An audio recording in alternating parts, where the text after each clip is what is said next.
My boss fired me in front of 11 people on a Tuesday afternoon in April. He did not call me into his office. He did not send a calendar invite that I could interpret privately before the moment arrived. He waited until I was standing at the head of the conference room table presenting quarterly results. My quarterly results. The numbers I had spent 3 months producing. And then he interrupted me mid-sentence in front of my entire team and said, "I think this is a good time to tell everyone that we'll be making some changes to the leadership structure." I stood at the head of that table for the next 4 minutes while he explained that my position was being eliminated.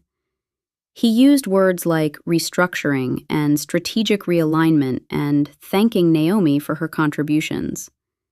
He did not look at me once. 11 people watched. Some looked at the table. 2 looked at me with expressions that would qualify, if you were being generous, as sympathy. When he finished, he said, "Naomi, HR will connect with you." Then he turned back to the room and said, "Now, let's pick up where we left off." I gathered my notebook and my laptop. I walked out of the conference room. The door clicked behind me.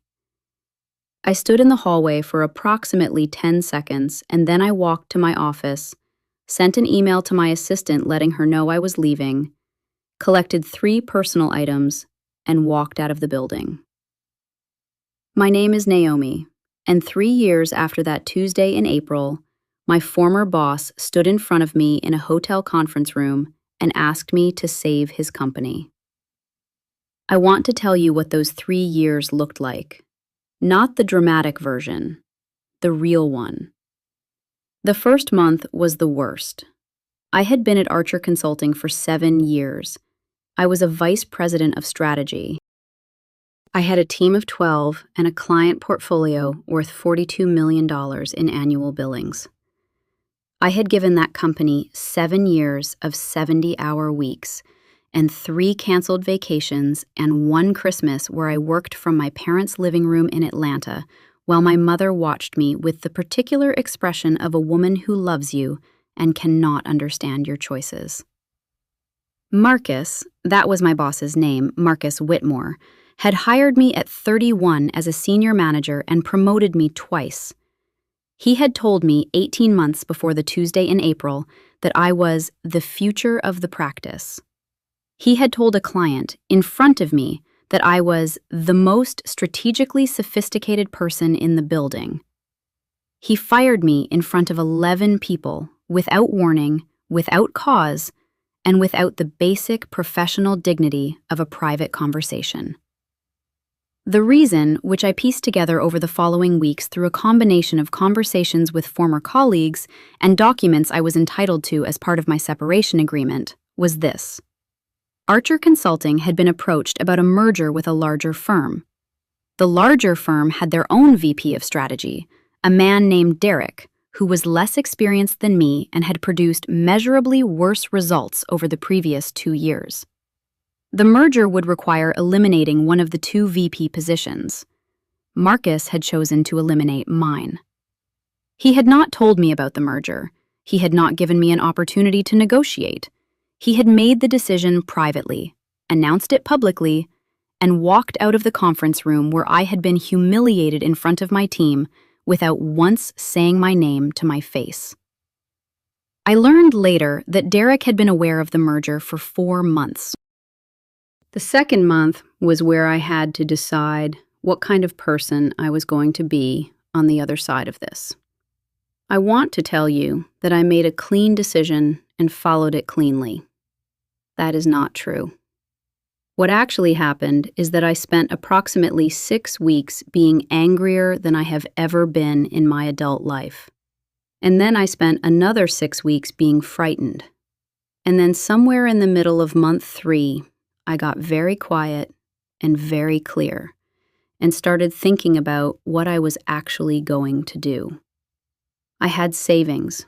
I had skills. I had a reputation, 7 years of results, 42 million in billings, a client list full of people who had worked with me personally and trusted my judgment. I had 3 former colleagues who called me in the first week to say, in different ways, that what had happened was wrong and that they would support me however they could. I had options. That took a while to see clearly. I started consulting independently. Not immediately. I spent the first 2 months talking to people, thinking, being very deliberate about where I wanted to go. By month 4, I had 2 clients. By month 6, I had 4. By the end of the first year, my independent practice was generating more revenue than my salary at Archer had been. This is not a story about overnight success. That first year was extremely hard in ways that don't make good storytelling. There were weeks where I questioned every decision. There were mornings where I sat at the desk in my home office and thought about Marcus Whitmore and the conference room and did not start working for 45 minutes because I was too angry to think straight. But I started. Every time. I always started. The clients came because of the work. That is the thing I most want you to understand about the 3 years between the Tuesday in April and the hotel conference room. The clients did not come because of my feelings about Marcus. They did not come because of the injustice or the public humiliation or the anger that took months to metabolize. They came because I was good at my work, and I had been good at it for years before he fired me, and that quality did not go away when he eliminated my position. The work is the thing. It is always the thing. By the middle of year 2, I had a small team, 3 people, all of whom I had hired personally, all of whom I knew well enough to trust. We were doing work I was proud of at a level I had not been able to achieve inside a larger institutional structure. I was making decisions faster. I was serving clients better. I was sleeping more. The company was called Vantage Strategy. I had named it at 3 a.m. during the 4th week, when I was still too raw to be entirely sure it was the right name, and I have never changed it, because the rawness was part of what named it. Vantage, the position from which you see clearly, from the high point, after you have climbed. Year 3 was the year things got very good. A Fortune 100 company approached me about a major engagement, a full strategic overhaul of their North American operations. It was the largest contract I had ever touched, larger than anything I had managed at Archer. I put together a proposal that I am still proud of. We won the engagement. I am telling you all of this so that when I describe the hotel conference room, you understand exactly where I was standing when Marcus Whitmore walked in. The conference was an industry event, the kind of 2-day gathering that the consulting world holds annually at nice hotels and calls a summit. I had been invited to speak on a panel about the future of independent strategy practices. I was, at this point, someone who got invited to speak on panels. That had not been true 3 years earlier. I was in the hotel restaurant having coffee before the panel when my phone buzzed. A text from a number I did not recognize. "Hi, Naomi. It's Marcus Whitmore. I heard you're at the conference. Would you have time for a coffee? I'd like to catch up." I sat with that text for approximately 4 minutes. Then I wrote, "Sure, coffee lounge, 10 a.m.? He arrived at 9:58. He looked older than I remembered. Not dramatically, just in the way that 3 years look on someone who has been under pressure. He was wearing a suit that was slightly less expensive than the ones he used to wear, which I noted without meaning to. He ordered coffee. He made approximately 90 seconds of small talk about the conference. Then he said, "I'll get to the point." I said, "Please." He said, "The merger with Caldwell Group has not gone the way we hoped. Derek left 8 months ago. The practice has lost 3 major clients in the last year. We are..." He paused. "We are in a difficult position." I waited. He said, I wanted to ask if you would be interested in coming back. In a senior capacity, we would be open to discussing a partnership structure. I looked at him across the coffee table. This was the moment. I want to tell you that I had imagined this moment because I had. Not obsessively, not as a daily practice, but in the way that people who have been wronged sometimes construct the hypothetical confrontation in idle moments. I had imagined being cold. I had imagined being direct about what he had done. I had imagined various versions of what it would feel like to hear him ask. What I had not imagined was how little I would feel. Not nothing. I want to be precise. There was something, a distant recognition of the shape of it, the symmetry of the moment. But the anger that had taken 6 weeks to begin metabolizing and another year to fully process was not present in the room with me. It had been replaced by something more useful and less dramatic: clarity. I looked at Marcus Whitmore across a hotel coffee table, and I understood something I had not fully understood before. He was not the central figure of my story. He had been, for a period of months, a significant event in it, an event that had cost me, that had changed the direction of things, that had required everything I had to respond to correctly. But he was not the point. He had never been the point. I said, "I appreciate you reaching out." He waited.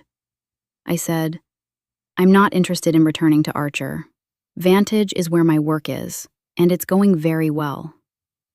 He nodded slowly. He had expected this, or had prepared for it.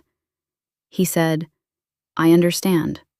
I owe you an apology. The way your departure was handled was not appropriate. I should have spoken with you privately." I looked at him. He said, "I handled it poorly." I want to be honest.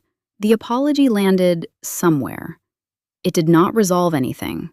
It did not give me back the Tuesday in April, or the 11 people watching, or the 4 minutes of restructuring and strategic realignment. But it was an acknowledgement, and acknowledgements matter. I said, "Thank you for saying that." He said, "Is there anything, any consulting engagement, any way Vantage and Archer might work together that would make sense?" I looked at him for a moment. I said, "Send me a brief on what you're dealing with. I'll take a look." He sent it that evening. I read it. I forwarded it to my team. We discussed it. We passed. The engagement was not the right fit, and my team's time was better deployed elsewhere. I sent Marcus a professional decline the following week. That was 6 months ago. I have not spoken to him since. I do not expect to. What I want to tell you is the thing I understood in that hotel coffee lounge, which I have been trying to articulate clearly ever since. The public firing did not define me. I defined my response to it. Those are different things, and the difference is everything. Marcus Whitmore stood in front of 11 people and eliminated my position mid-sentence and walked away. He did something genuinely wrong. He did it because the merger created a conflict, and he resolved it in the way that was most convenient for him and least fair to me. That is true. And also, what happened next was entirely mine. The savings that gave me time to think, the deliberateness with which I chose my first clients, the name at 3 a.m, the 3 people I hired who I trusted, the Fortune 100 engagement that I won on the strength of a proposal I wrote myself, the panel at the conference where a man who had once fired me mid-sentence sent me a text asking for coffee. All of that, mine. Not despite the Tuesday in April. Not in spite of Marcus Whitmore. not because of the anger or the humiliation or the 11 people watching. Those things were the event. What I built was the response. The response is who I am. My mother called me after the panel. She had watched it on the live stream. She watches everything I do on live streams now, which is the thing that would have seemed incomprehensible when I was in that conference room collecting 3 personal items. She said, "You looked very sure of yourself." I said, "I've been working on that." She said, "You always were. You just had to stop asking other people to confirm it." My mother is 70 and has never given a corporate presentation in her life and is usually right. Vantage Strategy is 4 people now, heading towards 6. The Fortune 100 engagement closed last month and has generated 2 referrals. I am working harder than I have ever worked and sleeping better than I have in a decade. The desk I work at is in an office I lease in Chicago, on a floor with 9 other small firms, and the window faces east, and in the morning the light comes directly in, and I have to adjust the blind, but I almost never do, because I like the light. Some mornings I sit at that desk and I think about the conference room, the 11 people, the 4 minutes, the way the door clicked behind me. And then I open my laptop and I start working. That is the whole story. The event and the response winning. If you were ever humiliated in a room and had to walk out of it and figure out what you were on the other side, you are not alone. And the other side is worth building. And the building is the point. There is something I want to tell you about year 2. The year that is hardest to describe because it was neither the crisis nor the recovery. It was the middle, which is where most of the real work happens and where almost none of the stories take place. Year 2 was the year I understood that building something on your own terms is fundamentally different from building something inside someone else's structure. At Archer, I had been good at my job within a framework that someone else had designed. The targets were set externally, the clients were mostly inherited, the culture, the process, the measure of success, all of it existed before I arrived and would exist after I left, which I knew because it did. The company continued without me. It is continuing now, smaller and struggling, but continuing. At Vantage, I was the framework. I set the targets. I chose the clients. I designed the process and the culture and the measure of success. This is harder than it sounds, not because the skills are different, they are largely the same skills, but because the feedback loops are different.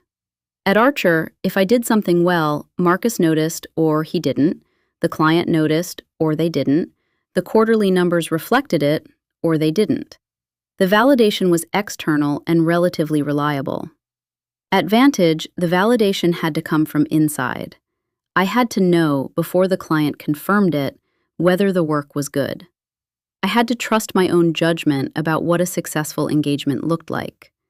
This is, I discovered, a muscle that requires significant development if you have spent your career in a structure where other people's assessments were the primary measure. I hired a coach in year 2. Her name was Patricia, and she was 63 and had built and sold 2 companies and had the particular quality of someone who had seen enough to stop being impressed by most things and was therefore genuinely impressive when something did earn her attention. In our 3rd session, she asked me, "What do you believe about yourself that you learned from Marcus Whitmore?" I said, "I don't understand the question." She said, "Somewhere in the 7 years you worked for him and the 4 minutes in the conference room, you absorbed a belief about what you are capable of. Some of what he told you was accurate and some of it was not. Which parts did you keep?" I thought about that for a long time. What I kept. The belief that I could produce results under pressure. The evidence that I could manage difficult clients. the knowledge that I could walk into a room and hold it. These were things Marcus had recognized in me and that the work had confirmed. What I had also kept, without knowing I had kept it, a version of his assessment of my ceiling, the sense that I needed his structure to function, the belief, operating mostly below conscious awareness, that my success at Archer had been partly his framework, his reputation, his endorsement. Patricia asked, "What would you have built if you had started at 28 instead of after the firing?" I said, "I don't know." She said, "That's the honest answer. But here's what I observe. You built Vantage after the firing with the skills you had developed before it. The skills were yours the entire time. The framework was his. He gave you the framework. You gave you the skills." I sat with that for a long time. The framework was his. The skills were mine.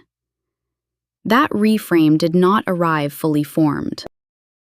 It arrived slowly, through a series of conversations with Patricia, and then through the accumulating evidence of the work itself.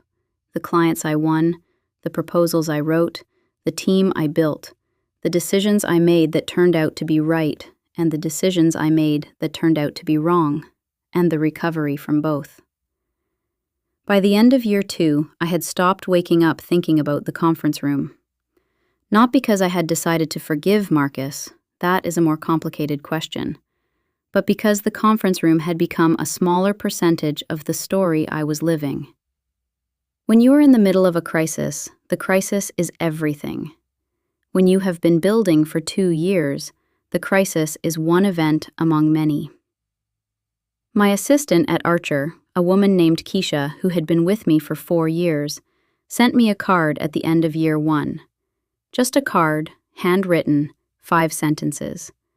She said she had heard what I was building. She said she wanted me to know that the team still talked about me. She said, "You were the reason that room worked." I kept that card. It is in a drawer in the east-facing office in Chicago. I do not read it often. I read it when I need to remember that what Marcus said in front of 11 people on a Tuesday in April was his story about me, and that the people who had actually worked alongside me for 7 years had a different story, and that their version was also a version, and that the accumulation of all of them is closer to truth than any single one. Marcus Whitmore's story about me is not the authoritative version. Mine is. The panel I spoke on at the conference, the one I was preparing for when his text arrived, was about the future of independent strategy practices. I spoke for about 12 minutes. I talked about what I had learned in 3 years of building something from scratch, the importance of client selection, the difficulty of building culture in a small organization, the particular discipline of trusting your own judgment when there is no one above you to defer to. After the panel, 3 people came up to me separately and asked for my card. One of them became a client. One became a referral source. One sent me a long email 2 weeks later that said, "I left a company last year under difficult circumstances, and I'm trying to figure out what comes next. What you said about trusting your own judgment, I think that's where I am." I wrote back. We talked on the phone. I told her what I had learned in year 2. I told her, the skills are yours. The framework was theirs. That is the most useful thing I know. The office faces east, and the light comes in hard in the morning, and I adjust the blinds sometimes, and sometimes I don't. And either way, the work gets done, and the work is good, and the work is mine. That is enough. That has turned out to be entirely enough.